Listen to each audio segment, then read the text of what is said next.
Assalamualaikum warahmatullahi wabarakatuh. Halo, perkenalkan nama saya Ade Maulana dari kelas 11 TKJ 1. Hari ini saya akan menjelaskan tentang perjuangan bangsa Indonesia melawan kolonialisme Belanda. Perjuangan bangsa Indonesia melawan kolonialisme Belanda sudah terjadi dengan beberapa perang yang terjadi. Di antaranya adalah Perang Tondano 1, Perang Tondano 2, Perang Patimura, Perang Padri, Perang Diponegoro, Perang Jagaraga Bali, Perang Banjar, Perang Aceh, dan juga Perang Batak. Yang pertama, Perang Tondano 1. Perang Tondano 1 berlangsung antara tahun 1661 hingga 1664. Untuk melemahkan rakyat Minahasa, VOC tidak menggunakan kekuatan militernya, tetapi dengan membentuk sungai Temberan. Akibatnya, aliran sungai meluap hingga membanjiri pemukiman penduduk. Akan tetapi, rakyat Minahasa tidak tunduk begitu saja dan mengatasinya dengan mendirikan rumah apung di sekitar Danau Tondano. Mengetahui hal itu, VOC kemudian mengepung kekuatan orang-orang Minahasa di Danau Tondano dan memberikan ultimatum. Berikut ini isi ultimatum Gubernur Simon Kos kepada rakyat Minahasa.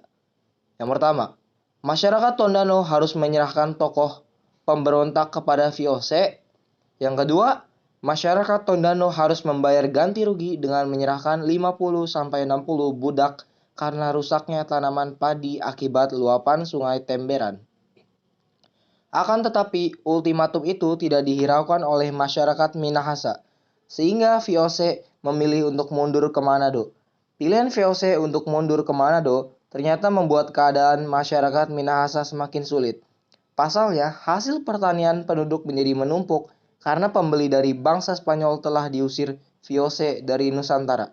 Masyarakat Minahasa pun tidak memiliki pilihan selain mendekat dan menjalin kerjasama dengan VOC agar hasil pertaniannya dapat dijual. Terbukanya perdagangan Minahasa bagi VOC ini mengakhiri Perang Tondano. Setelah itu Belanda membangun pemukiman di Sulawesi Utara, lengkap dengan sebuah benteng. Yang kedua, ada Perang Patimura.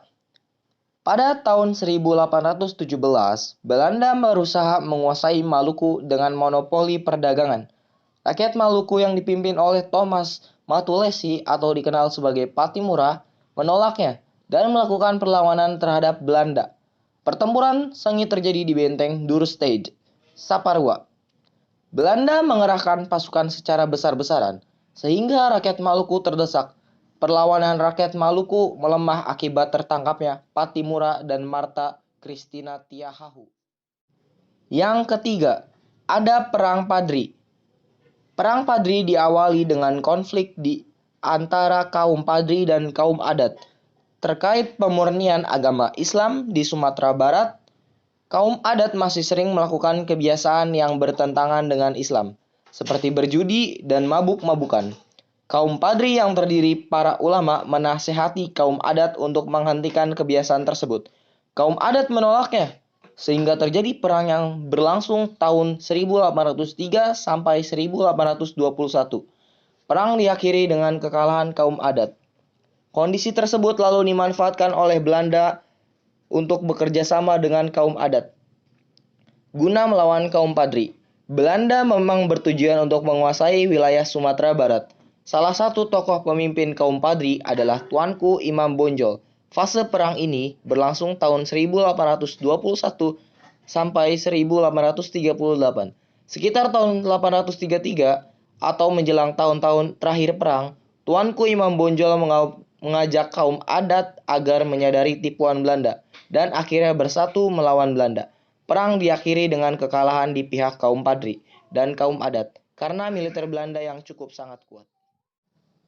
Yang keempat, ada Perang Diponegoro.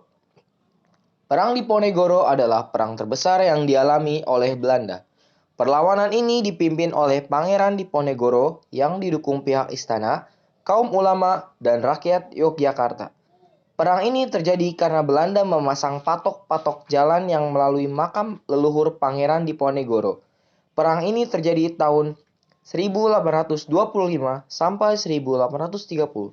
Pada tahun 1827, Belanda memakai siasat perang bernama Benteng Stelsel, yaitu mendirikan benteng di setiap daerah yang dikuasai untuk menguasai daerah sekitarnya.